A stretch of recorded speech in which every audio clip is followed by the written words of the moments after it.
Hola, buenas tardes a todos. Hola, buenas tardes. Esperemos que se encuentren bien en este martes, ¿eh? No, miércoles. Miércoles ya. Este Todos los miércoles, días son iguales.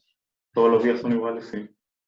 Eh, Hoy lo que queríamos hacer, y es la razón un poco para explicar por qué nos demoramos en sacar este video, es que los miércoles que íbamos a leer a Nietzsche Nietzsche. y los domingos que leíamos a Hegel, por esta semana los enrocamos porque el tema del día de hoy estaba complicado y queríamos Sí, como darle una vuelta para poder como transmitir lo mejor posible lo que podíamos entender. Pero exactamente. después de esta semana ya todo debería volver como a Su lo que curso está habitual. en el canal. Pero nada, vamos a partir con ¿cómo se llama? Con los Vamos por párrafos capítulo 15, 15. 16 y 17. Sí, Y como siempre lo hemos hecho, pues, leerlos, conversarlos, etc. ya le vamos dando una vuelta. Así que poner el teléfono en silencio para no molestar. Y nada, pues empecemos. Démosle. No sé si queréis hacer como un pequeño resumen de en qué estábamos. Bueno, en los últimos capítulos, el 13 y el 14, sobre todo se hablaba de esta idea de que la ciencia se encontraba en una especie de encrucijada, de un ¿Mm? nudo gordiano, en donde por un lado teníamos la división de un lado todo aquello que es rico en experiencia, Claro. en material, contenido y forma, y por otro lado la racionalidad inmediata y la intuición.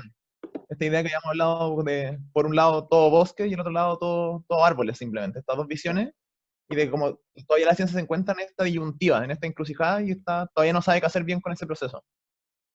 Claro.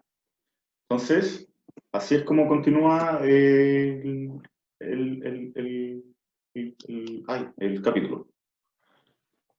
En lo que respecta al contenido, los otros recurren a veces a medios demasiado fáciles para lograr una gran extensión. Despliegan en su terreno gran cantidad de materiales, todo lo que ya se conoce y se ha ordenado. Y, al ocuparse preferentemente de cosas extrañas y curiosas, aparentan tanto más poseer el resto, aquello que ya domina el saber a su manera, y con ello lo que aún no se haya ordenado, y someterlo así todo a la idea absoluta, que de este modo parece reconocerse en todo y prosperar en forma de ciencia desplegada. Pero, si nos paramos a examinar de cerca este despliegue, se ve que no se produce por el hecho de que uno y lo mismo se configura por sí mismo de diferentes modos, sino que es la informe repetición de lo uno y lo mismo, que no hace más que aplicarse exteriormente a diferentes materiales, adquiriendo la tediosa apariencia de la diversidad. Cuando el desarrollo consiste simplemente en esta repetición de la misma fórmula, la idea de por sí indudablemente verdadera sigue manteniéndose realmente en su comienzo. Si el sujeto del saber se limita a hacer que dé vueltas en torno a lo dado una forma inmóvil, haciendo que el material se sumerja desde fuera en este elemento quieto, esto, ni más ni menos que cualquiera con ocurrencias arbitrarias en torno al contenido, no puede considerarse como el cumplimiento de lo que se había exigido, a saber, la riqueza que brota de sí misma y la diferencia de figuras que por sí mismo se determina. Se trata más bien de un monótono formalismo, que si logra establecer diferencias en cuanto al material, es sencillamente porque este estaba ya presto y era conocido. Entonces, la idea en la que torna un poco este párrafo es, eh, como decía Daniel al principio, ¿no es cierto? Esta noción de que por un lado es todo árboles y por el otro es todo bosque. Hegel lo que hace es hablar del otro lado, haciendo referencia, curiosamente, a ambas partes. Lo que a aquellos que se fijan solo en el bosque les falta de árboles, y a aquellos que solo se fijan en los árboles les falta de bosque. Recordemos que uno representa la forma y el otro el contenido, para volver un poco más a los términos que él usa. Así, Sí. cuestiona la posición de ambas partes. ¿Cómo aprehendes un contenido y cómo lo articulas? Clasificas, organizas y cualquier otro sinónimo. Sí. Él dice que esto es porque ambas partes carecen de algo que se encuentra en su contraparte. Por un lado, lo absoluto de ser capaz de articularse y determinarse para poder hacer uso de su conocimiento, mientras que lo particular o lo determinado debe ser capaz de encontrar un sentido más allá de su simple forma. Sí, y en ese sentido, a mí me parece que en el fondo lo que plantea es que hay riesgo en ambas partes, como de solo quedarse quieto, estático en solo el contenido o solo el bosque o solo los árboles. Ambas de esos sectores corren el riesgo de perder, entre comillas, están perdiendo la mitad de la realidad, por así decirlo. Sí, ¿no? Porque aquel que solo se queda en lo intuitivo, en la observación de los árboles, perdón, del bosque desde la lejanía, Ujú. carece del aprendizaje, de la determinación de explorar el bosque, de conocerlo. Mientras que el Claro, otro que está dentro del bosque y está midiéndolo, por así decirlo, está buscando cierto tipo de determinaciones, corre el riesgo de perderse dentro del bosque y perder el sentido de por qué ingresó al bosque, por qué está midiendo de cierta forma, por qué estamos buscando determinar las cosas. exactamente. Es como, para ponerlo en términos más terrenales, imagínense estar estudiando para una prueba y enfocarte tanto en el detalle de la materia que pierdas el sentido de para qué estoy aprendiendo esto en el fondo. Claro. Yo creo que esa es una noción que nos puede dar luces de qué es lo que está pasando acá. Después continúa diciendo, esto ya son palabras de Gregory, que si es que han seguido viendo, si es que han visto sus videos, lo El recomendamos maestro. nuevamente. Sí. Dice que es una cosa distinta estudiar un contenido por sí solo versus estudiar contenidos, énfasis en el plural, heterogéneos. Por ejemplo, es distinto estudiar la neurociencia como disciplina o la moralidad o la ciencia moral como otra, Claro. versus lo que sería investigar, por ejemplo, la neurociencia de la moralidad, qué es lo que pasa en nuestro cerebro, qué núcleos se responden, los neurotransmisores, las hormonas, etc. Incluso cosas que pueden parecer muy similares y totalmente competentes la una de la otra, como la neurociencia de las emociones, ¿no es acaso nuestra postura epistemológica previa, léase el reduccionismo en este caso, de decir que las emociones son simplemente reacciones neurohormonales en el cerebro, un factor confundente y simplificador de dicha forma de hacer la pregunta misma? ¿Y qué tal si las emociones no son simples reacciones químicas? De ser así, deben existir distintos niveles, por así decirlo, o capas de conocimiento para poder entender los fenómenos que ocurren. Y no solo meterlos todos a la misma bolsa, porque esto evita entender el contenido en su totalidad, entender el fenómeno. Sí. Y en el fondo ahí existe el riesgo, como decías tú, de tratar de asociar la neurociencia, por ejemplo, con las emociones, ¿Mm? de que son dos campos que son completamente distintos. Y la simplificación o la reducción, simplificarla a un simple hecho, no, ¿Mm? no perdemos de vista la diversidad de materias que hay en ambos campos, que si Sí, bien pueden ser similares en algunos sectores, pueden diferenciarse mucho en otros. exacto. Entonces,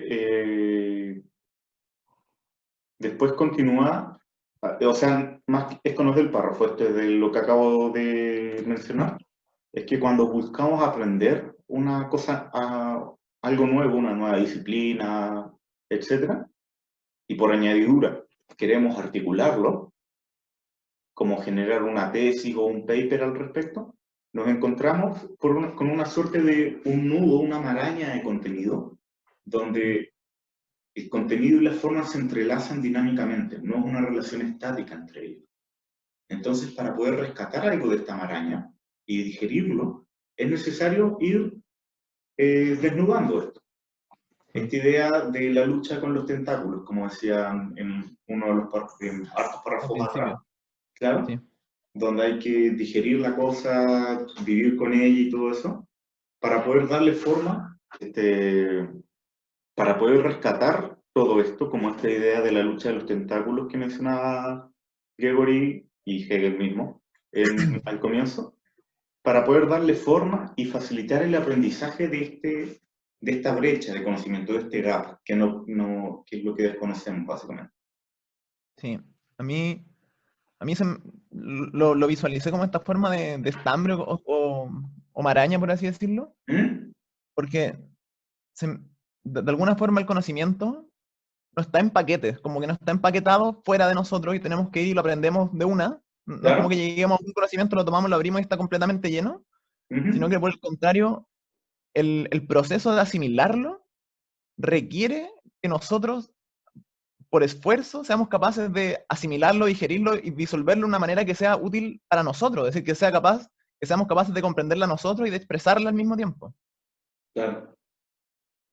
Sí, me gusta esa idea de que no viene en paquetes, pues viene, el conocimiento es, ¿cómo decirlo? Para aprender algo verdaderamente hay que atacarlo desde varias aristas. Después se menciona justamente eso, que no podemos Sí, simplemente quedarnos en un lado y meter todos los fenómenos dentro de esa disciplina. esa misma visión, sí. Entonces, después continúa con la pregunta, ¿cómo rearticular el conocimiento previamente adquirido o existente? Por lo pronto se debe entender que puede que el conocimiento previo puede ser no totalmente científico, puede tener ciertas fallas. Sin embargo, esto no está en perjuicio de su calidad de verdad. Por tanto, debemos querer integrarlo si es que pasa por la prueba de la cientificidad en el fondo. De otra Mm. manera, si no hiciéramos esto, de integrar lo que es verdad en pensamientos que no son totalmente científicos, estaríamos perpetuamente desechando y quedando todo el conocimiento todo el tiempo, transformándolo en un fenómeno poco eficiente, básicamente. Sí. Y en el fondo ahí está la idea de que la verdad está en constante desarrollo y que por lo tanto lo anterior, que no es tan científico como podría decir Hegel, si bien contiene parte de verdad, esa es la que nos aferramos, la que se trasciende a aquello que es falso o que su estructura ya no sirve dentro de la realidad porque ésta se mueve. Claro, claro. Entonces, después está la idea de que la ciencia que no comprende su quehacer, qué es lo que está buscando y cómo lo está buscando, puede dar la impresión de que ya ha solucionado muchos problemas del método, de la metodología del conocimiento de este fenómeno, del absoluto, quiero decir, con esta impresión de que ya resolvieron las cosas más fundamentales del problema, cuando esta puede ser totalmente una concepción errada. Y esto no me acuerdo, en verdad, si lo escribiste tú, lo escribí yo, lo del método científico y los artículos del P-Value. Sí, sí, lo escribí yo, pues. Ya, que no me Y salía que en el fondo, tu letrita. sí, que en el fondo lo que hablamos la otra vez también era esta idea de que cuando hacemos todo mediante la misma forma o mediante el mismo método, como ¿Mm? puede ser el método científico, se corre un riesgo, que en el fondo todo, al articularlo de esa manera, si ¿Mm? bien obtenemos resultados a través del método científico, puede perderse el objetivo de por qué estamos realizándolo. Y uno de esos ejemplos es las publicaciones de artículos que no alcanzan un p-value que sea estadísticamente significativo, que ocurre en ciencia, que ocurre en farmacología, en todas las ciencias, donde al resultado, al no ser significativo, parece que todo el proceso carece de sentido, parece que todo el proceso de búsqueda se pierde y lo último que se obtiene, que es el p-value, sería lo único importante. Y por lo tanto estaríamos dejando de publicar una cierta cantidad de conocimiento, que es en sí conocimiento. Antes de continuar con eso, para los que ¿Mm? no cachan todavía o no están metidos en el campo directamente, el p-value es un valor estadístico cuyo umbral de importancia es del 5%. ¿Mm? Si el p-value es más del 5%, quiere decir que el fenómeno que yo estoy estudiando tiene, pongamos un 10% de probabilidades de deberse al azar y no por la intervención que yo estoy realizando, Sí, volviéndose algo que yo no puedo controlar y que por tanto no me sirve para, en el caso de medicina al menos, establecer un tratamiento.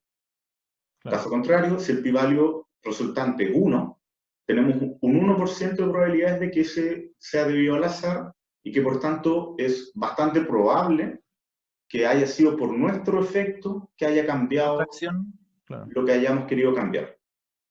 Sí. Y este valor es totalmente arbitrario y es muy criticado últimamente en disciplinas como la medicina basada en la evidencia que es de donde venimos básicamente por la formación del profesional. Sí. Cerrado ese paréntesis, y volviendo a lo que decía el Daniel, claro, si tenemos mucha producción científica que no alcanza valores significativos estadísticamente hablando, está estudiado que es solo una fracción de los conocimientos que se terminan publicando y que están muy fuertemente asociados a que el resultado haya sido estadísticamente significativo. Pero todos los otros resultados que nos decían, no, esto no sirve o no es, nos podrían servir justamente para eso, para saber que por ahí no va la cosa, para ser más eficientes en el proceso de creación del conocimiento. Es una muestra de que ese camino ya se transitó en alguna manera. Exactamente. Y eso es dentro de ese sistema, porque también podríamos criticar el uso del método científico y la investigación cuantitativa, que es la basada en los números, para todos los fenómenos, que también va a ser criticado un poco más adelante. Sí. Entonces, la ciencia, como tal, se supone que debe ser capaz de entender la cosa en su totalidad. Para Hegel, las falsas ciencias, o aquellas que pretenden cubrir el fenómeno en su totalidad, lo que hacen es comprender un aspecto de la verdad y lo extrapolan a todos los aristas de la misma. Por ejemplo, se podrán haber dado cuenta en esta misma conversación que nos enfocamos todos desde el punto de vista médico, porque estamos sesgados por eso, porque es lo que hacemos en el día a día básicamente. Estudiantes, por cierto, no profesionales todavía. Entonces, todo, bajo esta concepción de las falsas ciencias, todo problema sería médico. Si el prisma de visión es de un físico y un fisicista molecular de partículas, todo problema va a ser de naturaleza física, con todo el reduccionismo que implica, la mecanicidad y todo eso, y las propiedades de la materia. Entonces, para Hegel, tener solo una lente o forma de ver la realidad, lo que decíamos recién, o médica, o física, o sociológica, psicológica, incluso filosófica, se vuelve monótono, es aburrido, puesto que la realidad como tal es demasiado compleja como para ser entendida desde una faceta. Esto es un proceso artificial, esta separación de transformar todo en un solo prisma, y por tanto debe existir una ansia, un deseo de conocer la realidad de múltiples facetas, si es que nuestro objetivo es hacer verdadera ciencia. Se debe evitar este aburrido reduccionismo. Sí. Hay una parte del texto que dice que en el fondo lo que hace es sumergir la cosa en este molde para todo, ¿Mm? porque es lo que necesita para hacerlo conocimiento. Por lo tanto, tal vez no tenemos el conocimiento en cada cosa, pero tenemos todo encasillado. Y por lo tanto sabemos que nos falta conocer, pero nos falta Claro. todavía encontrarlo y colocarlo en su casilla. Uh-huh. Y de esa manera, con esta visión, lo que estamos haciendo es cada cosa nueva, le ponemos el mismo molde y lo llevamos a una casilla X nueva, sin entender la diversidad de ese proceso. Exacto. Y a veces ni siquiera se lleva una casilla nueva, se lleva una preexistente. Claro. Pegándonos nuevamente de estudiar el fenómeno en su Desde complejidad. el mismo punto de vista. Sí. Entonces, eso con el párrafo 15. Sí. Después continúa el 16 y dice así. Y trata de hacer pasar esta monotonía y esta universalidad abstracta como lo absoluto. Asegura que quienes no se dan por satisfechos con ese modo de ver revelan con ello su incapacidad para adueñarse del punto de vista de lo absoluto y mantenerse firmemente en él. Así como, en otros casos, la vacua posibilidad de representarse algo de otro modo bastaba para refutar una representación, y la misma mera posibilidad, el pensamiento universal, encerraba todo el valor positivo del conocimiento real. Aquí vemos cómo se atribuye también todo valor a la idea universal bajo esta forma de irrealidad y cómo se disuelve lo diferenciado y lo determinado. O, mejor dicho, vemos cómo hacerse valer como método especulativo lo no desarrollado o el hecho no justificado por sí mismo, de arrojarlo al abismo del vacío. Considerar un ser allí cualquiera, tal como es en lo absoluto, equivale a decir que se habla de él como de un algo, pero que en lo absoluto, donde A igual A, no se dan ciertamente tales cosas, pues allí todo es uno. Contraponer este saber uno de que en lo absoluto todo es igual al conocimiento, diferenciado y pleno, o que busca y exige plenitud, o hacer pasar su absoluto por la noche en la que, como suele decirse, todos los gatos son pardos. Es la ingenuidad del vacío en el conocimiento. El formalismo que la filosofía de los tiempos modernos denuncia y vitupera, y que constantemente se engendra de nuevo en ella, no desaparecerá de la ciencia, aunque se lo conozca y se lo sienta como insuficiente, hasta que el conocimiento de la realidad absoluta llegue a ser totalmente claro en cuanto a su naturaleza. Ahora bien, teniendo en cuenta que la representación universal anterior al intento de su desarrollo puede facilitar la aprehensión de éste, será conveniente esbozar aquí aproximativamente esa representación, con el propósito, al mismo tiempo, de alejar con este motivo algunas formas cuyo empleo usual es un obstáculo para el conocimiento filosófico. Fin del párrafo 16. Bueno. ¿No? Aquí me parece, aquí me parece que al principio No, te plantea un fuiste, problema. está muy fuerte la luz de atrás. Ah, dame un segundo. ¿Desaparecí? Ahí sí. Ahí sí. Bueno. Bueno, lo que rescaté un poco del párrafo ¿Mm? es que habla de esta idea de que hay un problema en esta idea de tomar el absoluto, como esta ¿Ya? universalidad que es abstracta y monótona, y que el mayor problema de dejar esta idea de que A es A, y que por lo tanto no podemos sacar nada de ahí porque en la noche todos los gatos son negros, Claro. es que se está dejando la experiencia, que aquello que es determinado, aquello que es una indiferencia y que por lo tanto podemos aprender, Ujú. como algo que es carente de sentido, que no importa porque dentro de lo absoluto cada una de sus partes daría lo mismo, porque no Claro. necesitamos aprenderla porque son todas iguales. Entonces las particularidades que hacen del todo pierden su importancia. Y como se hablaba en los capítulos anteriores, donde el espíritu solo se expresa a través de su expansión, solo podemos entender su profundidad a través de su expresión, lo Ujú. que estaríamos llegando a una especie como de inmovilidad, en donde el Claro. proceso dialéctico se detiene, porque ya no necesitamos expresar las cosas, porque no necesitamos conocerlas, porque todo está dentro de todo, o lo absoluto A es A, por lo tanto nada de las otras cosas importa. Claro. Eso es el... Para acá Hegel lo que hace es reiterar la idea, que es que donde las concepciones donde se reduce a una sola disciplina el entendimiento del absoluto, son aburridas, son monótonas, e incluso faltan al fenómeno absoluto, y no le hacen justicia a la naturaleza misma de este. Entonces lo que quiere hacer Hegel es evitar transformar tanto la experiencia como el absoluto en simples vacíos sin significado. El objetivo para él es generar una dinámica entre lo absoluto y la experiencia, una suerte de universalidad concreta. Entonces, por un lado, no queremos perder el sentido de la experiencia, que es lo que vivenciamos nosotros como seres humanos, y por el otro no queremos perder el sentido del absoluto, porque le quita quizás una suerte de misticidad a la vida, le quita un significado como La tan trascendencia, por santo, decirlo de tan alguna manera. protegido. ¿Mm? La trascendencia, por decirlo de alguna forma, Claro, este absoluto que va más allá de nosotros mismos. sí. Igual, cuando yo leía ¿Ya? yo dije, ¿se estará cagando en el panteísmo? ¿Ya por qué? Por la parte de que ajá, y que... Yo creo que hay dos formas de verlo. ¿Mm? Porque partamos de la premisa de que en el absoluto A es A, y que todo es Sí, igual a todo, que es un homogéneo, porque todo está en todo, como pensaría el sí. panteísmo. Y habrían dos formas de afrontar esto, creo yo.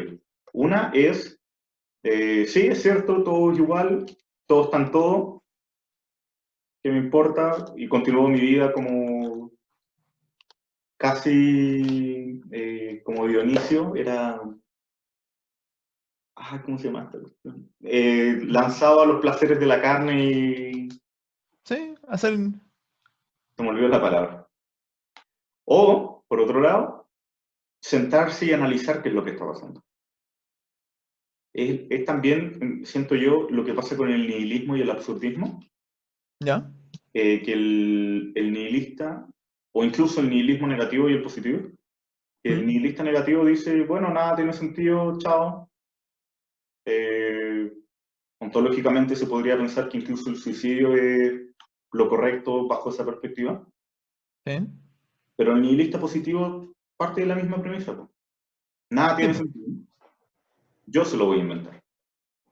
sí. Yo lo voy a interpretar, yo lo voy a analizar. Entonces, siento que para el panteísta flojo, esto puede ser una... ¿Ya? Sí, sí. En el sentido, yo creo que lo que trata de plantear, es decir, en alguna, Giorgio lo dice como de esta forma, que en el fondo, esta idea de que todo A es A, ¿Mm? si bien es útil porque es parte del conocimiento, tenemos la posibilidad de cuestionarla, como, ¿estamos seguros de que es así? ¿Estamos seguros de que esa es la realidad y que por lo tanto es inalterable? Sino que tal vez podemos acercarnos a conocer esa experiencia. Perfecto. Y que Hegel lo que plantea es que podemos y se puede hacer a través de la historia porque ha estado sucediendo constantemente. Ujú. Sí, totalmente. Y eso es el párrafo 16. Era más sucinto, o por lo menos lo que pudimos sacar no era Lo podemos sacar en limpio. tan acabado. Pero ahora Sí. Oh, se viene la espectacular. muerte. Sí. Te juro, cuando, siendo bien honesto, cuando yo leo en los capítulos, o sea, los párrafos, como que sigo cierto hilo conductor. Y ahí es donde los videos de Gregory ayudan mucho, a mí Sí, particularmente. ayuda mucho. Pero nada, pues, los videos son de 30 a 35 minutos. Y iba al minuto 30 y yo dije, bien, voy entendiendo bastante el 15 y el 16. Y después él llegó al 17 en los últimos 3 minutos y se fue todo al carajo. Bueno. Sí. Más encima es cortito, pero tiene mucho concepto nuevo. Sí. Y tiene mucho concepto nuevo porque está bajo un nuevo título, que no recuerdo en este Sí. minuto, pero lo pueden ver en el libro. Pero dejando el llanto y viendo lo que estamos haciendo, vamos a Acá lo continuar tengo, con el el concepto de lo absoluto como el concepto del sujeto. Así parte el segundo capítulo. bacán. Entonces, nada, pues, hay que leerlo. Entonces, párrafo 17. Según mi modo de ver, que deberá justificarse solamente mediante la exposición del sistema mismo, todo depende de que lo verdadero no se aprehenda y se exprese como sustancia, sino también, y en la misma medida, como sujeto. Hay que hacer notar, al mismo tiempo, que la sustancialidad implica tanto lo universal o la inmediatez del saber mismo, como aquello que es para el saber ser o inmediatez. Si el concebir a Dios como la sustancia una indignó a la época en que esta determinación fue expresada, la razón de ello estribaba, en parte, en el instinto de que en dicha concepción la conciencia de sí desaparecía en vez de mantenerse. Pero, de otra parte, lo contrario de esto, lo que mantiene al pensamiento como pensamiento, la universalidad en cuanto tal, es la misma simplicidad o la sustancialidad indistinta, inmóvil. Y sí, en tercer lugar, el pensamiento unifica el ser de la sustancia consigo mismo y capta la inmediatez o la intuición como pensamiento, se trata de saber, además, si esta intuición intelectual no recae de nuevo en la simplicidad inerte y presenta la realidad misma de un modo irreal. Fin del párrafo 17. ¿Les quedó claro? Siento más complejo Sí. en todo sentido. Entonces, pero vamos por tampoco.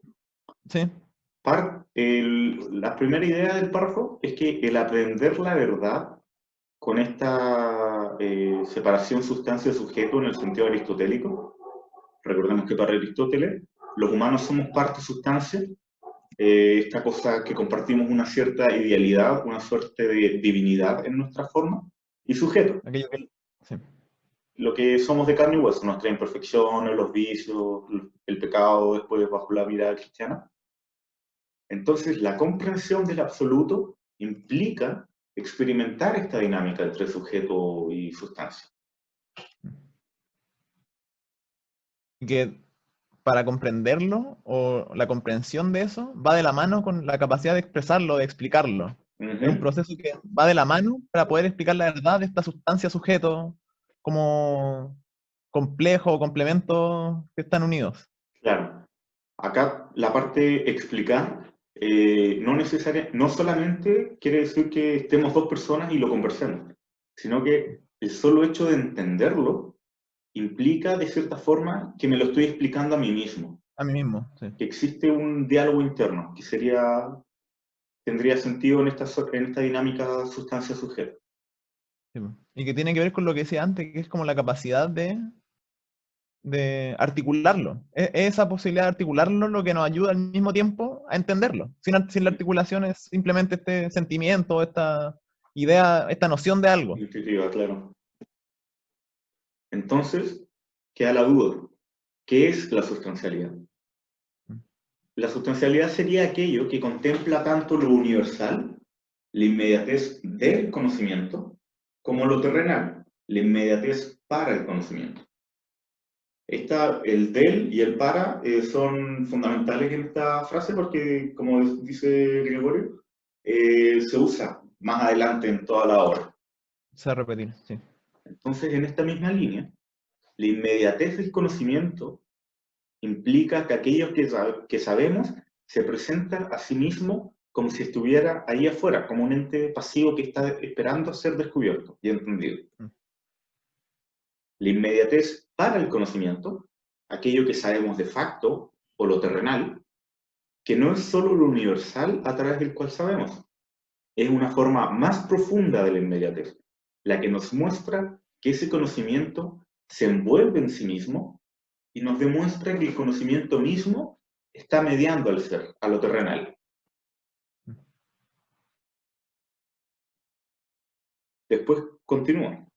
El ser, lo terrenal, se entrega a nosotros como algo sobre lo cual nuestro conocimiento sobre los universales está relacionado.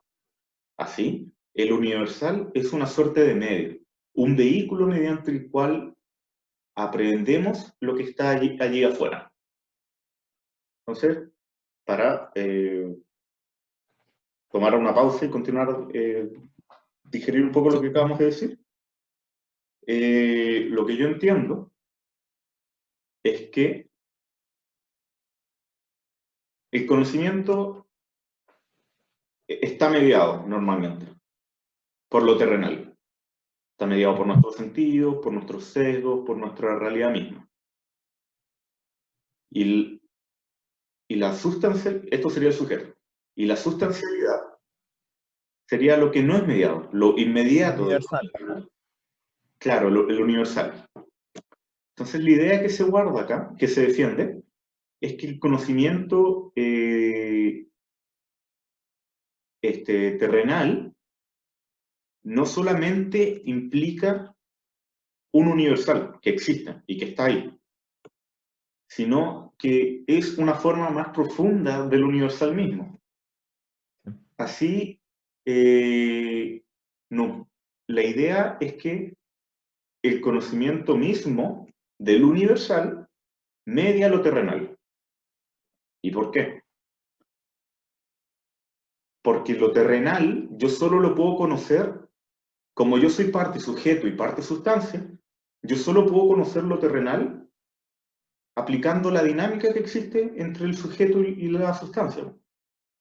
Entonces, en la medida que yo conozco el terrenal, lo que se supone que no tiene nada de universal, estoy conociendo lo universal también, como una suerte que sirve de vehículo para, y acá por eso usamos el envolver, para entender lo terrenal nuevamente. Sí. No sé si te parece lo que acabo de decir. Sí, me gusta. Yo todavía lo encuentro complejo porque me cuesta deshilacharlo de alguna manera para poder explicarlo, ¿Claro? pero me acuerdo en los primeros capítulos donde se hablaba de esta idea de que el espíritu, en cierto momento, por decirlo de alguna manera, es capaz de extrapolarse y separarse un poco del momento histórico en que está, y ¿Claro? por lo tanto es capaz de ver el todo, de ver cada una de sus partes, y en ese proceso rearticularlo. Y en ese sentido, ahí me hace sentido esto que dice de que lo universal, lo que está afuera, es medio para que el sujeto, para que el sujeto se dé sentido a sí mismo en el fondo, que sea capaz de reorganizar o de rearticular el todo, siendo que lo rearticula desde cada uno de sus particulares, desde lo que es terrenal. Sí, sí, no lo había pensado, sí, me gusta. pero no estamos listos todavía. No. Después continúa con que todo lo anterior que hemos dicho de este párrafo aplica al pensar sobre la sustancia, sobre lo ideal, sobre lo universal. Pero ¿qué es lo que pasa cuando hablamos de la parte sujeto, la parte de nosotros mismos? Dice después que la mención a Dios que se hace en este párrafo guarda relación con el hecho de que el Dios clásico monoteísta, por la religión católica, islámica, judía, lo que sea, es una cosa, ese Dios es una cosa netamente sustancia. Y lo que hace todo este pensamiento es, si lo ponemos en términos religiosos nuevamente, ensuciar esta cosa sustancia y bajarlo a la calidad de sujeto. Pero no es solamente este movimiento aislado, sino que también es tomar el sujeto y elevarlo a la cosa sustancia. Y esa es la dinámica que plantea Hegel que debe ser, es necesaria para la comprensión del absoluto. Sí. Y también me llama la atención que en esa misma parte, cuando habla de Dios, en el fondo, en los tres peros que coloca, o en las tres instancias que como que plantea un problema, en las tres plantea que el problema sea la inmovilidad del sujeto, cosa, sustancia, que en el fondo, ya sea que Dios es todo, solo sustancia, por lo tanto todo lo demás no importa, el pensamiento es parte de la sustancia y por lo tanto solo es una forma de sustancialidad indistinta, inmóvil, y una tercera parte que esto mismo también puede caer en una inercia, cuando el pensamiento que unifica el ser sustancia consigo mismo y capta la inmediatez o la intuición como pensamiento, también tiene el riesgo de caer a la inercia del movimiento. Claro. Y de alguna manera me hace sentido esta idea de que en el fondo todo aquello que de alguna forma para el movimiento dialéctico, para en el fondo el conocimiento, el desenvolvimiento de la realidad, que es un constante devenir. Claro. Cuando llegamos a esta idea, es como en el párrafo anterior decía, del absoluto A es A, por lo tanto nada más importa, lo que hacemos es llegar a asumir algo como verdad absoluta y no cuestionarla. Y al no cuestionarla estamos pausando el desarrollo de la realidad, por así decirlo. Sí, pues. Y eso es lo que yo logré sacar en el limpio del párrafo 17 al menos. Sí, No sé si fue intenso. Sí, está para darle más vueltas, pero Sí. haya que avanzar también. No, sí. Entonces yo creo que podríamos dejar este hasta acá. Sí, Hacer la dinámica de siempre, conversar, comenten lo que encuentren necesario comentar. Y el domingo deberíamos hacer la siguiente parte de los 18, 19, 20. del anticristo, sí. Claro, claro. Eso, la parte del anticristo. Sí, Pero eso por ahora, pues. No sé sí, eso. si... Ha estado Eso fue. interesante, ha estado Sí, más complejo estos últimos capítulos. sí, se ha puesto cuesta arriba. Sí, pero al mismo tiempo yo lo encuentro interesante. Ha sido interesante, tal vez nos hemos tenido que juntar más de una vez a conversar para Sí, poder articularnos también nosotros mismos en torno a lo que estamos sí, sí, entendiendo. sí. Sí, ha sido bastante enriquecedor. Me ha gustado. Sí, Pero nada, pues continúa. Van a escuchar de nosotros próximamente en esta semana. eso. Así que nos estamos Ojalá viendo estén todos bien. y, Nos estamos viendo el próximo capítulo. y lean, lean, lean, lean. Que estén bien. Chao. Y todo.